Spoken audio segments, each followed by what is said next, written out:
प्यारे बच्चों, motion education में आपका स्वागत है। मैं आपका अपना किशन कुमार पाठक आज आपके लिए लाया हूं पाठ 7 समाकलन के अंदर निश्चित समाकलनों के गुणधर्म का उपयोग करते हुए समाकलन कैसे करते हैं। कल अपन ने गुणधर्म भी पढ़े थे, उनका उपयोग करते हुए कुछ सवाल भी करे थे, लेकिन हल्के हल्के। आज अपन करेंगे थोड़े कठिन कठिन सवाल। अच्छा, गुणधर्म तो दोबारा याद दिलाने की जरूरत नहीं है ना, 8 गुणधर्म पढ़े थे अपन ने। अगर आपको याद ना हो तो कल की वीडियो देख लीजिएगा। अब अपन थोड़े कठिन कठिन प्रश्नों का हल करेंगे। ये आपके प्रश्नावली में शामिल हैं, पहली चीज। दूसरी चीज कि इनके बोर्ड की परीक्षा में आने की संभावना सर्वाधिक होती है। अधिक नंबर चाहिए तो ये बड़े बड़े सवाल जरूर करिएगा। ठीक, बढ़ते हैं बेटा आगे। यहां पर देखिए हल ये दे रखा है अपने को i बराबर ये है 0 से 2 और साहब मापांक के अंदर x की घात 2 प्लस 2x और -3 dx। इसका समाकलन करना है साहब, निश्चित समाकलन। अब यहां पर ये जो मापांक के अंदर दे रखा है, पहले इसके गुणनखंड करें। क्यों? क्योंकि यहां पर गुणधर्म नंबर 3 लगेगा, तो अपने को ये बताना पड़ेगा कि ये अंदर का जो व्यंजक है ये कब प्लस का होगा और कब माइनस का होगा। ठीक है, तो उसके लिए अपन ने क्या काम करा, इसके गुणनखंड करे साहब। x की घात 2 प्लस 2x -3 बराबर रख लिया इसको किसके, 0 के, है ना। अब यहां पर गुणनखंड क्या होंगे, x की घात 2 -3x नहीं प्लस के 3x और -x -3 बराबर 0। यहाँ पर x जो है कॉमन ले लिया, x प्लस 3 -1 कॉमन ले लिया, x प्लस 3 बराबर 0। ये आ गया x प्लस 3 और x -1 बराबर 0। x के दो मान प्राप्त हुए, एक तो 1 और एक -3। अब यहां पर अपन ने ये लाइन खींची, देखो ऐसे, ठीक है। और यहां पर सीमा थी 0 से और 2, क्या थी, 0 से 2। अब -3 और 1 में छोटा कौन है, -3। अब -3 तो 0 के इधर आ रहा है यहां पर, ठीक है, -3 तो इधर आ रहा है, तो अपन इस बिंदु को शामिल नहीं कर सकते क्योंकि ये रास्ते में पड़ ही नहीं रहा है। देखो आप, 0 और 2 के रास्ते में -3 पड़ ही नहीं रहा, तो यहां तो रुकने का सवाल ही नहीं होता। रास्ते में कौन पड़ रहा है बेटा, 1, ये लिख दिया 1, है ना। अब इधर से आए ये प्लस और ये माइनस, मतलब ये है कि 0 से 1 चलेंगे तो इस व्यंजक का मान ऋणात्मक होगा, 1 से 2 चलेंगे तो इस व्यंजक का मान धनात्मक होगा। आई बात समझ में। अब अपने पास में एक गुणधर्म है, कौन सा गुणधर्म बेटा, गुणधर्म नंबर 3। गुणधर्म नंबर 3 क्या कहता है कि a और b के बीच में एक बिंदु है c, ये कोई बिंदु है c, जहां पर a का काम कौन कर रहा है, 0, b का काम कौन कर रहा है, 2, तो c का काम कौन कर रहा है बेटा, 1, ये 1 है ना, ये c का काम कर रहा है। गुणधर्म नंबर 3 ये कहता है कि अगर a से b और अपने को यहाँ पर फंक्शन का समाकलन करना है, तो आप ऐसा करो कि पहले a से c तक जाओ और साहब फंक्शन का समाकलन कर दो, फिर प्लस c से b पर जाओ और फंक्शन का समाकलन कर दो। क्या आ गया साहब, ये कौन कह रहा है, गुणधर्म नंबर 3 कह रहा है साहब। अब क्या हुआ कि अपने पास में यहाँ ए का काम तो 0, बी का काम 2 और सी का काम 1 कर रहा है। अब इसके मुताबिक अगर अपन आई को जमाएं, आई बराबर, तो ये क्या हो जाएगा बेटा, ये हो जाएगा 0 से 1। अब 0 से 1 में ये जो है ये कैसा है, माइनस का, ऋणात्मक, तो यहां पर क्या आ जाएगा माइनस और x की घात 2 प्लस 2x माइनस 3 dx। ठीक है बेटा। फिर साहब यहां पर 1 से लेकर 2 तक चलो, तो यहां पर आए प्लस और ये आ गया 1 से लेकर 2 तक x की घात 2 प्लस 2x माइनस 3 और dx। ये बात समझ। अब आते हैं अपन गुणधर्म नंबर 2 पर। ये माइनस हटाना चाह रहा हूं मैं, है ना। तो गुणधर्म नंबर 2 क्या कहता था बेटा, गुणधर्म 2 ये कहता था कि साहब a से b और ऐसे करके कोई फलन दे रखा है जिसका समाकलन निकाल रहे हैं, तो अगर उच्च सीमा को निम्न सीमा में और निम्न सीमा को उच्च सीमा में बदलते हैं, यानी कि अदला बदली करते हैं, तो क्या होता है बेटा, चिन्ह बदल जाता है, ये ऐसा हो जाता है। ठीक है बेटा, ये हो जाएगा।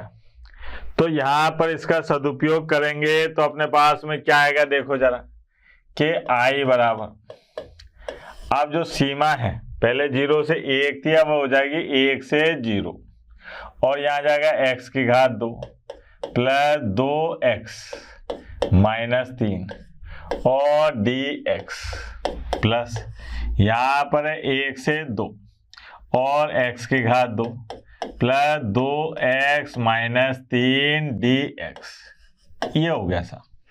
ठीक है, इस प्रकार के सवाल परीक्षा में जरूर आते हैं, तो ध्यान देखिए, है ना, ध्यान से देखना बेटा। आई बराबर, अब इसका समाकलन कर दूं, यह आ गया x की घात 3 बटा 3 प्लस 2 x की घात 2 बटा 2 माइनस 3x, ये है 1 से 0, सीमा दे रखिए, प्लस यहाँ पर आ गया x की घात 3 बटे 3 प्लस 2 x की घात 2 और बटे में 2 माइनस 3x और 1 से 2, ये आ गई सीमा। ठीक है, अब यहाँ पर सीमा हटाने का काम करो, ये 2 से 2 कट गया, आई बराबर, देखना जरा, पहले 0 रखता हूँ, 0 रखूंगा तो क्या आ जाएगा, 0 बटा 3 प्लस 0 और माइनस 0, ये फिर माइनस 1 रखता हूँ, 1 बटा 3 प्लस 1 और माइनस 3, ये तो अपने पास में इससे मान आ गया। फिर आए प्लस, अब मैंने यहाँ 2 रखा, तो ये आया अपने पास में 8 बटे 3 प्लस 4 माइनस 6, फिर माइनस 1 रखा, 1 बटे 3 प्लस 1 और माइनस 3, ये हो गया। ठीक है, अब यहां पर अपने को इसको सरल करना है, हल कर लो, आंसर आ गया। ये तो मत करवाओ मार साहब से, है ना। तो अपने को ये याद रखना है कि गुणधर्म कब लगाने हैं और कैसे लगाने हैं, गुणधर्म याद होने चाहिए। एक और दिखाता हूं इसी तरीके का प्रश्न, ये देखो, बड़ा मजेदार प्रश्न। हाँ भाई, इसी प्रकार का एक सवाल और देखते हैं। मापांक वाले जितने भी सवाल होते हैं इनमें गुणधर्म नंबर 3 लगता है। ठीक, ये बात क्लियर कर ली अपन। अब यहां पर अपने को ये देखना है कि cos x dx, cos x मापांक में है, वहां तो क्या था कि x के पद थे तो अपन ने निकाल लिया था। अब यहाँ कैसे निकालें, यहाँ तो गुणनखंड वगैरह कुछ होने का सवाल ही नहीं, तो यहाँ पर आपको तरकीब नंबर 13 आइटम नंबर 14 लगाना है। दिमाग कैसे, कि भाई अपने को ये याद है, पहले तो हल करते हैं, दिखाते हैं आपको हल। यहाँ पर है आई बराबर, ये आ गया 0 से पाई और साहब मापांक cos x dx, अब आपको वो बात याद आई, ऐसे करके ये 0 था, ये π/2 था, ये पाई था, और ये 3π/2 लिख दो या -π/2 लिख दो। तो यहाँ पर तो कॉस कैसा होता है बेटा, प्लस का, और यहाँ पर कॉस कैसा होता है, माइनस का। 0 से π/2 तक कॉस कैसा होता है, कॉस x प्लस का। पहले चतुर्थांश में तो सभी त्रिकोणमितीय फलन कैसे होते हैं, प्लस के। दूसरे चतुर्थांश में या दूसरे द्वितीय पाद में, है ना, अपन तो चतुर्थांश कहते हैं, अच्छा नहीं लगेगा। द्वितीय चतुर्थांश में cos x कैसा होगा, माइनस का। तो यहाँ पर अपने को ये पता चल गया कि साहब अगर मैं यहाँ पर गुणधर्म नंबर 3 लगाऊं, गुणधर्म नंबर 3 लगाऊं, है ना, गुणधर्म 3, तो गुणधर्म नंबर 3 ये कहता है कि साहब a और b के बीच में कहीं c आ जाए, तो वो c कौन होगा, π/2, जहां पर आप विश्राम कर सकते हो, यानी कि चेंज होगा प्लस से माइनस से, माइनस से प्लस में। तो यहाँ पर गुणधर्म नंबर 3 ये कहता है कि अगर a से b और फंक्शन ऑफ x dx ये हो, तो आप क्या काम करोगे, पहले a से c जाओगे और इसका समाकलन करोगे, फिर c से b जाओगे और इसका समाकलन करोगे। ये आ गया, है ना। अब यहां पर c का काम कौन कर रहा है बेटा, π/2, तो यहां पर अपने पास में आ जाएगा i बराबर, ये आ गया 0 से π/2। यहाँ cos x कैसा होगा बेटा, प्लस का, फिर प्लस, और साहब π/2 से पाई, यहाँ पर cos कैसा होगा, माइनस का, और dx, ये आ गया, कोई दिक्कत। अब cos x का समाकलन तो बच्चा बच्चा जानता है, sin x, और सीमा दे रखी है 0 से π/2, ये माइनस मैंने बाहर निकाल लिया, sin x, और साहब π/2 से पाई, ये आ गया। अब जरा लिमिट हटा देता हूं, यह आ गया साइन π/2 माइनस साइन 0, ठीक है, और माइनस यह आ गया साइन पाई और माइनस साइन π/2, ये ठीक है। अब यहां से i बराबर साइन π/2 का मान 1, फिर साइन 0 का मान 0, है ना, फिर माइनस साइन पाई का मान 0, फिर ये -1, अब माइनस माइनस 1 क्या हो गया, प्लस का 1, तो ये आ गया i बराबर 1 + 1 यानी कि 2, ये हो गया, ठीक है। 1 और 1 क्या गए, 2, आंसर। आसान था। और देखो आप, ये देखो आप, अब यहाँ पर ऐसा प्रश्न कर चुके हैं अपन, लेकिन इस प्रश्न में जो निम्न सीमा है वो 0 नहीं है। देखो आप, है ना, इससे पहले जो अपन ने प्रश्न करा था उसमें क्या थी, निम्न सीमा 0 थी। अब यहाँ पर बच्चा कहता है कि ये तो देखा देखा सही नहीं लग रहा, है ना, ऐसा तो करा ही नहीं अपन ने। तो दिखाते हैं बेटा, आप 10th के बाद में जब आपने साइंस मैथ्स ली थी तो मम्मी पापा ने क्या कहा था कि बेटा साइन कॉस सरल होते हैं, टेन कॉट कोसेक ये क्या होते हैं, कठिन होते हैं। तो ऐसा करना कि जब कभी भी तुझे टेन दिखाई दे या कॉट दिखाई दे या सेक दिखाई दे या कोसेक दिखाई दे तो उनको साइन कॉस में बदल देना। तो मैंने ऐसा ही करा था, मैं मम्मी पापा का आज्ञाकारी बेटा हूं, तो मैंने इसको बदला। देखना जरा, ये आएगा, इसको अंडर रूट कॉस एक्स ऐसे मानेंगे तो ये आ जाएगा अंडर रूट कॉस एक्स और बटे में ये आ गया under root cos x plus under root sine x. अब देखो आप, कुछ देखा देखा सा लगा क्या? ये देखो, कहीं देखा था? आ गया ना। अब इसमें अपन लगाते हैं गुणधर्म नंबर 4। क्या लगा रहे हैं बेटा? गुणधर्म नंबर 4। अब बालक कहे कि सर आपने तो कहा था कि निम्न सीमा 0 होनी चाहिए, अगर 0 होती है तो गुणधर्म नंबर 4 लगना चाहिए।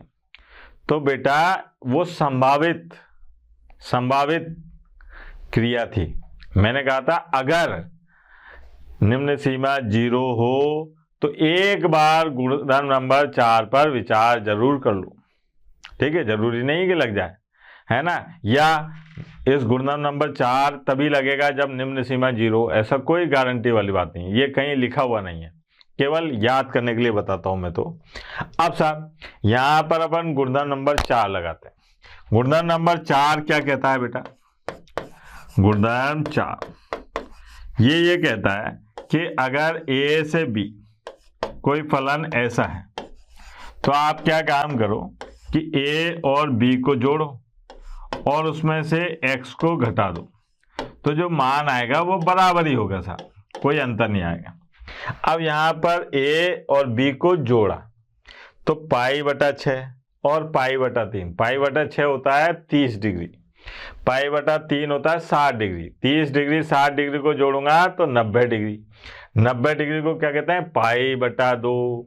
तो यहां पर i बराबर यह आ गया π/6 और π/3 अंडर रूट कॉस, है ना, कॉस और π/2 माइनस x और बटे में अंडर रूट, यहाँ पर आ जाएगा कॉस और π/2 minus x plus under root sine π/2 minus x और dx। ये अब इसको लक्षण से लिखो तो ये क्या आ जाएगा? i बराबर यहाँ पर π/6 से π/3 तक, है ना, सीमा यही है।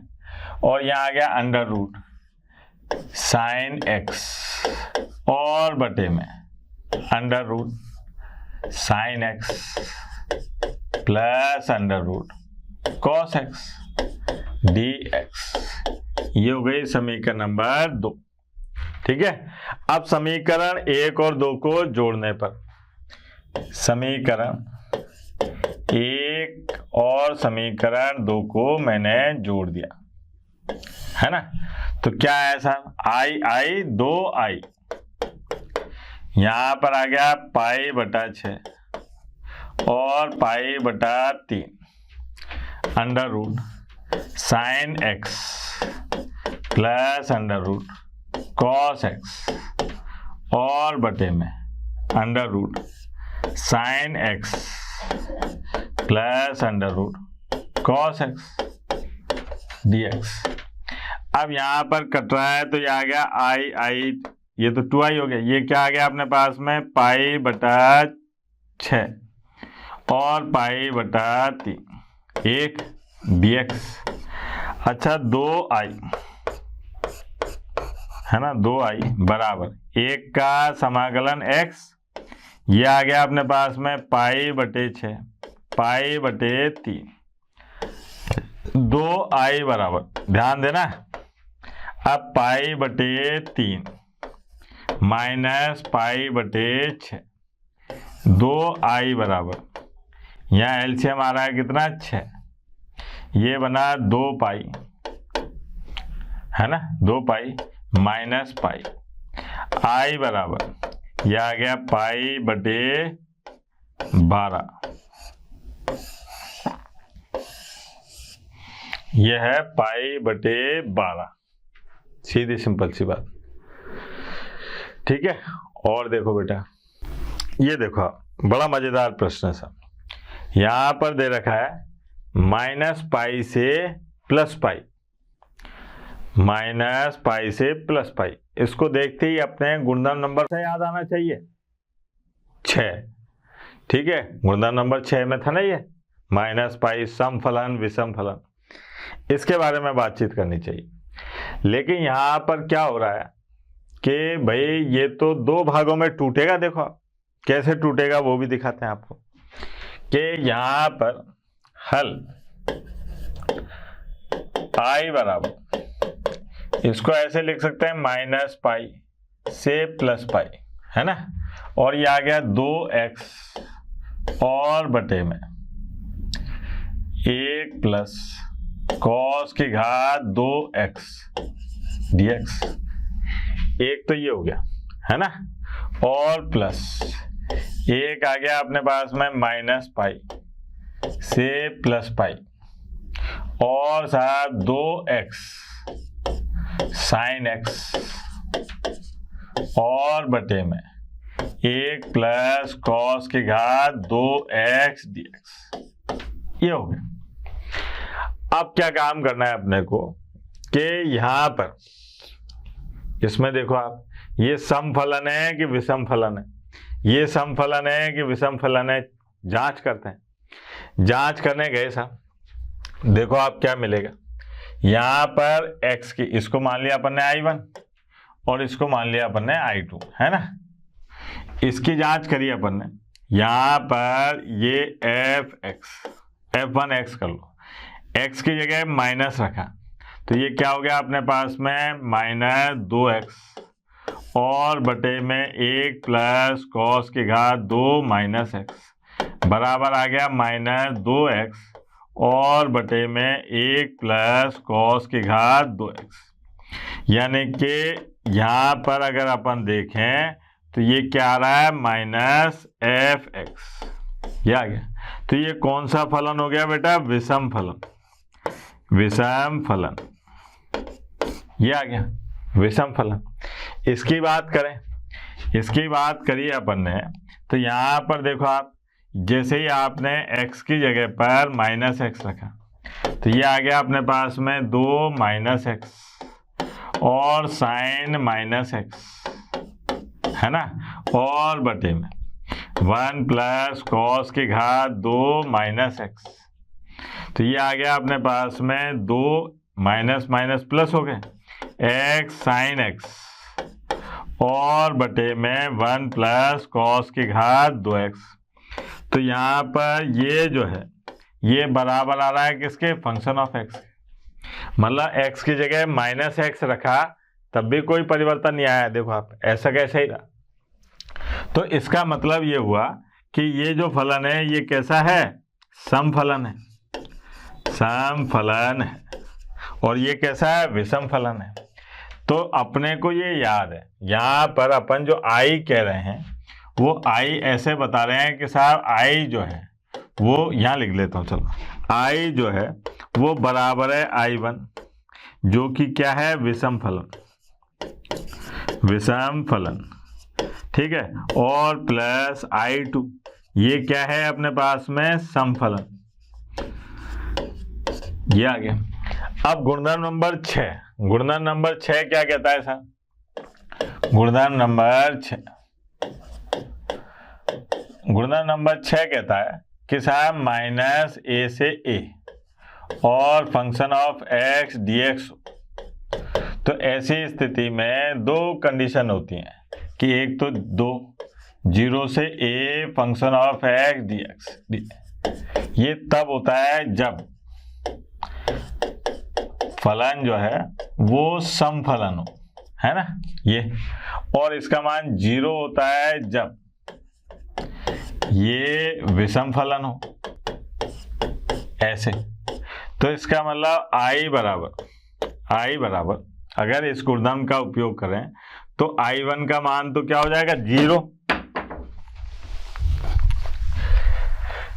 अगर ये देखें तो i1 का मान क्या हो जाएगा, 0, क्योंकि i1 क्या था, विषम फलन।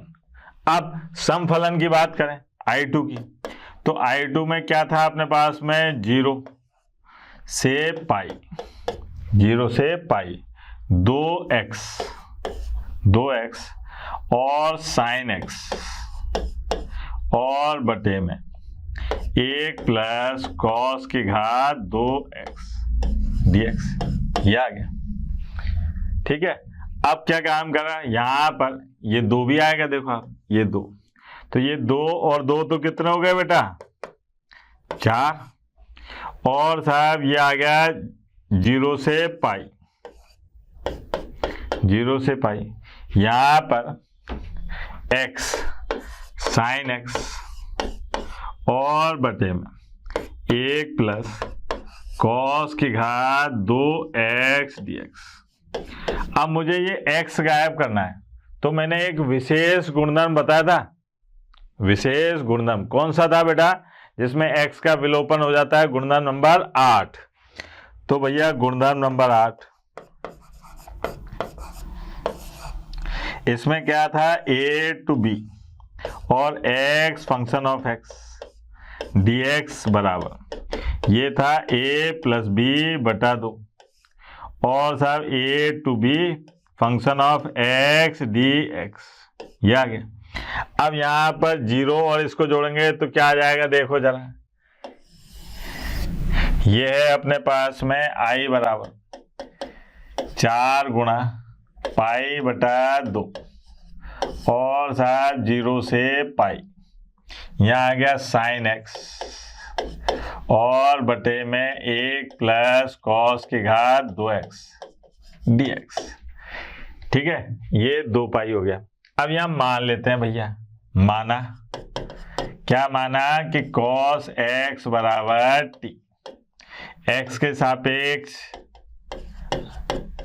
सापेक्ष अवकलन करने पर क्या हो जाएगा? माइनस साइन x और dt बटे dx। तो ये आ गया साइन x dx बराबर माइनस dt। अब उच्च सीमा और निम्न सीमा भी बदल दो। उच्च सीमा क्या है बेटा? x बराबर पाई, तो t बराबर हो गया cos पाई। cos पाई का मान कितना होता है? -1। निम्न सीमा क्या है बेटा?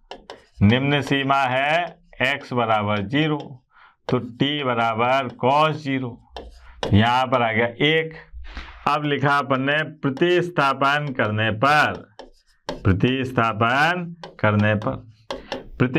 करने पर i बराबर, यह आ गया 2 पाई, है ना।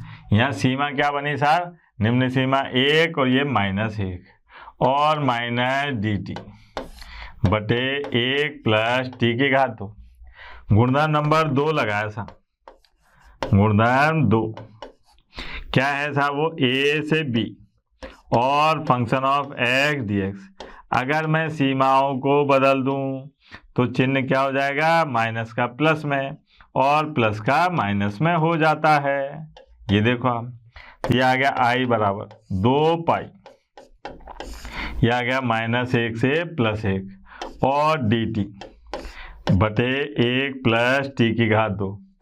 i बराबर ये है 2 पाई, है ना, और ये है tan इनवर्स t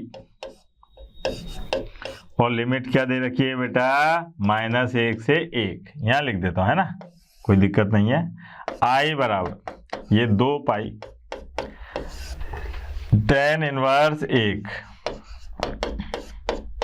और माइनस tan इनवर्स -1, ये हो गया। i बराबर 2 पाई, ये आ जाएगा पाई बटे 4, ये भी क्या आ जाएगा? प्लस पाई बटे 4, दोनों मिलके क्या हो जाएंगे? पाई बटे 2। तो ये आ गया 2 पाई और पाई बटे 2, ये आ गया पाई की घात 2। ये हुआ था। कितना मजेदार प्रश्न था।